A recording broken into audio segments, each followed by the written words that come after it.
हूँ मानसी सुदर्शन। आप देख रहे हैं सिटी न्यूज। मैं आप सभी दर्शकों का करती हूँ स्वागत। अब बढ़ते हैं खबरों की तरफ। शिवरात्रि के अवसर पर बीकापुर कस्बे में महाशिवरात्रि का महाकाल का जागरण आयोजित करने की तैयारी शुरू हो गई है। इसी बीच स्थानीय तहसील पुलिस प्रशासन द्वारा साउंड बंद कराने को लेकर शिव भक्तों में आक्रोश व्याप्त हुआ तथा उन्होंने इसकी शिकायत भारतीय जनता पार्टी के जिला अध्यक्ष संजीव सिंह से की, जिसके बाद जिला अध्यक्ष ने क्षेत्राधिकारी सत्येंद्र भूषण तिवारी से वार्ता करके लोगों की नाराजगी का हवाला देते हुए स्थानीय पुलिस द्वारा इस तरह की कार्रवाई को जन विरोधी बताया और उनसे गुजारिश की कि तत्काल प्रभाव से महाकाल के जागरण में साउंड बजाने की अनुमति प्रदान की जाए। मामले की गंभीरता को भांपते हुए क्षेत्र अधिकारी ने तत्काल साउंड बजाने की अनुमति प्रदान की।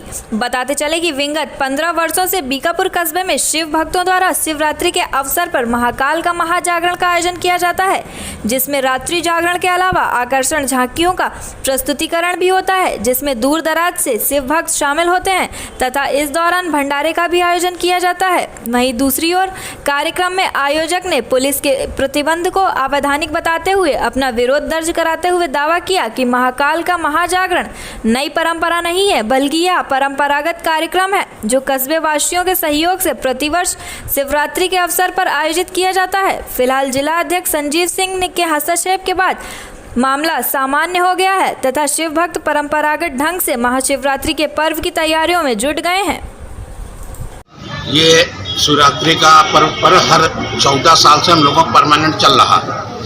जागरण होता है, शिवरात निकलती है, भंडारा होता है, 3-4 दिन लगातार ये कार्यक्रम चलता रहता है। 14 साल से कंटिन्यू। और हमने परमिशन के लिए एसडीएम से मार्क करा करके कोतवाली में दिया था, जिसका कि रिपोर्ट लगा करके कोतवाल साहब ने मुझको दे दिया। उसके बावजूद मूर्ति आने के बाद ये बज रहा था बाजा, उसको जो है फोर्स आकर के रुकवा दिया। और उसका हमने जिला अध्यक्ष भाजपा से कहा, शिकायत किया इसकी माननीय संजीव सिंह से। उन्होंने फोन किया अधिकारियों को, तो जाकर के कार्यक्रम अनुमति मिली चालू करने के लिए। बस 2009 से लेकर के और अब तक का 2022 का ये निरंतर 14वां वर्ष चल रहा है, जिसमें 28 तारीख आज अभी भी पंचमूर्ति की स्थापना होगी। कल सायंकाल विशद पैमाने पर मेवे की चंदन की लकड़ी में मेवे की हवन आहुति लगभग 150-200 लोगों के द्वारा की जाएगी।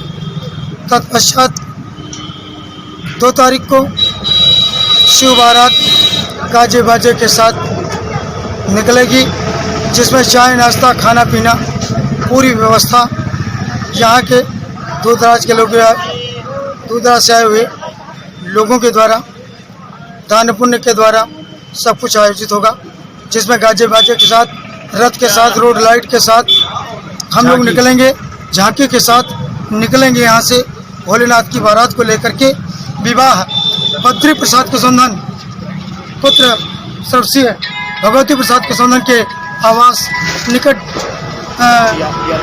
डियारगढ़ में स्कूल के पास, वहाँ पे विवाह संपन्न होगा। तत्पश्चात लौट के आएंगे, फिर यहाँ पर भोजन का कार्य होगा। बागण का आयोजन है। 3 तारीख को भरतकुंड के लिए विशाल शोभा यात्रा निकलेगी झांकी के साथ। कल अयोध्या में धूमधाम से महाशिवरात्रि का त्यौहार मनाया जाएगा। हिंदू धर्म में महाशिवरात्रि का अलग ही महत्व है। इस दिन भगवान भोलेनाथ को प्रसन्न करने के लिए शिव भक्त विशेष उपाय और पूजा करते हैं। इस बार महाशिवरात्रि का ये पावन पर्व मंगलवार को मनाया जाएगा। हिंदू पंचांग के अनुसार फागुन मास के कृष्ण पक्ष की चतुर्दशी तिथि को भगवान भोलेनाथ और माता पार्वती का विवाह हुआ था, जिसे हर साल महाशिवरात्रि के रूप में धूमधाम से मनाया जाता है। इस दिन शिव जी के भक्त श्रद्धा और विश्वास के साथ व्रत रखते हैं और विधि विधान से उनकी आराधना करते हैं।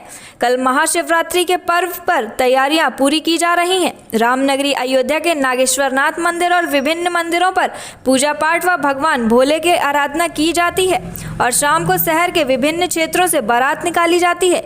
वहीं इस बारात में लोग झूमते नाचते नजर आते हैं। अयोध्या के महंत और पुजारियों के मुताबिक अयोध्या में कल महाशिवरात्रि का त्यौहार बड़ी धूमधाम से मनाया जाएगा, जिसके लिए मंदिरों को सजाया जा रहा है। सुबह 4 बजे से ही अयोध्या में भक्तों का तांता लगेगा।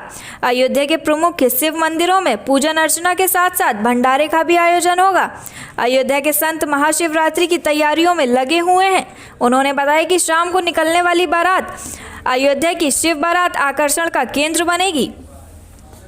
शिवरात्रि हमारे यहाँ का सबसे महत्वपूर्ण उत्सव है और भगवान गौरी शंकर के विवाह उत्सव का प्रसंग इससे जुड़ा हुआ है।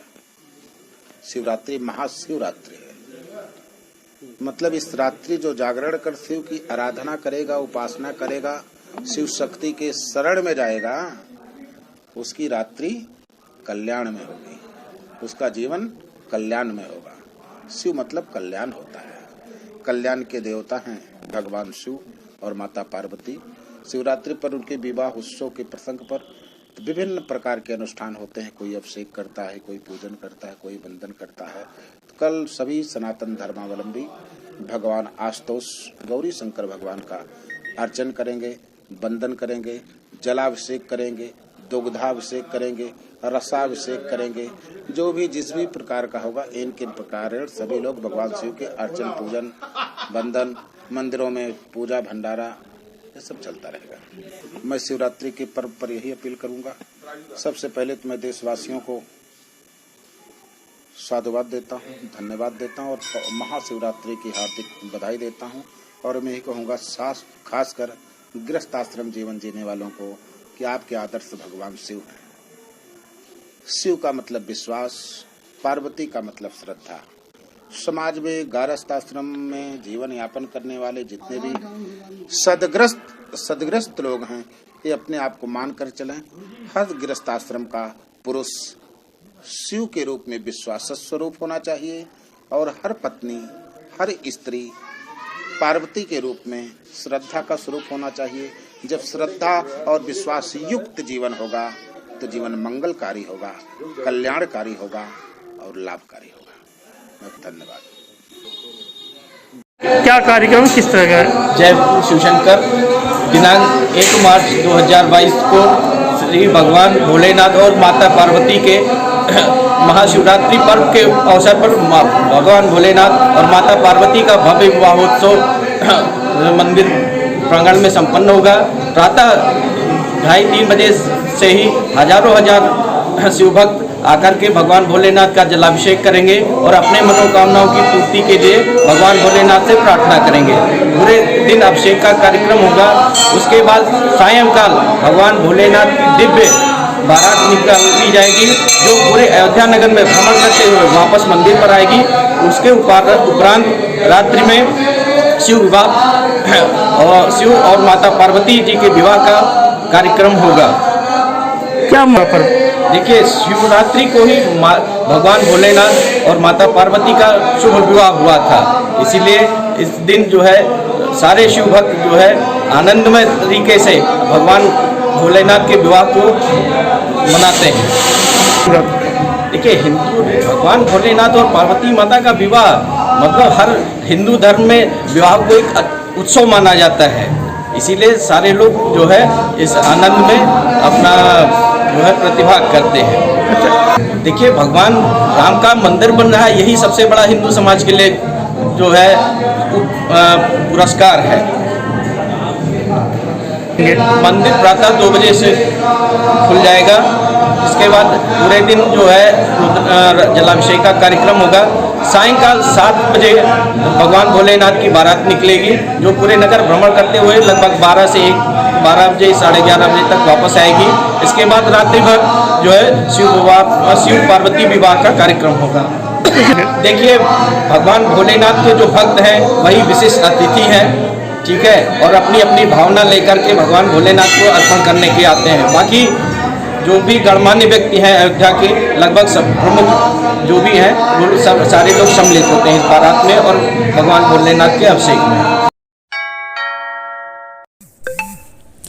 अयोध्या में सकुशल चुनाव संपन्न होने के बाद जिला निर्वाचन अधिकारी जिलाधिकारी नीतीश कुमार के द्वारा ईवीएम मशीन रखे जाने वाले राजकीय इंटर कॉलेज में स्थापित स्ट्रॉन्ग रूम तथा 5 विधानसभाओं के ईवीएम मशीन रखने वाले स्थलों का निरीक्षण किया।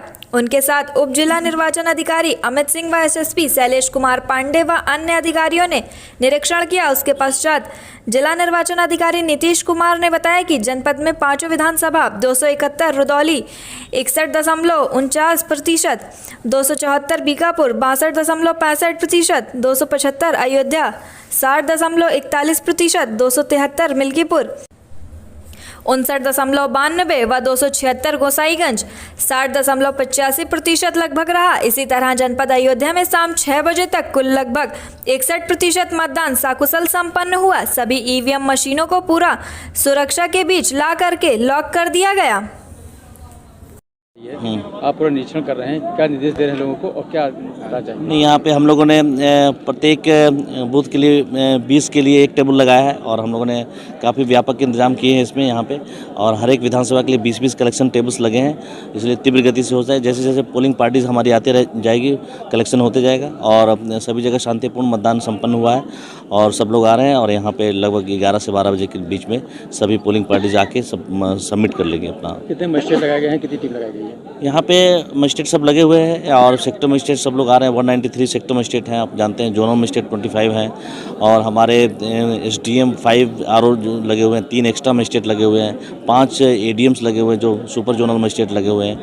तो बहुत बड़े स्तर पे मजिस्ट्रेट लगे हुए हैं, पुलिस फोर्स लगी हुई है, EVM प्रोटेक्शन के लिए CAPF भी आ चुकी है। तो पूरी तैयारी है हम लोग का और हम लोग सब अच्छे से संपन्न चुनाव कराए हैं और बेहतर तरीके से हम लोग सब सबमिट करके उसको लॉक करेंगे। तो जिस तरह से सब जो मतगणना थी संपन्न हो गई है, तो देखते हुए आज के लिए बस इतना ही। कल फिर मिलेंगे इसी समय इसी चैनल पर। अब हमें दीजिए इजाजत। नमस्कार।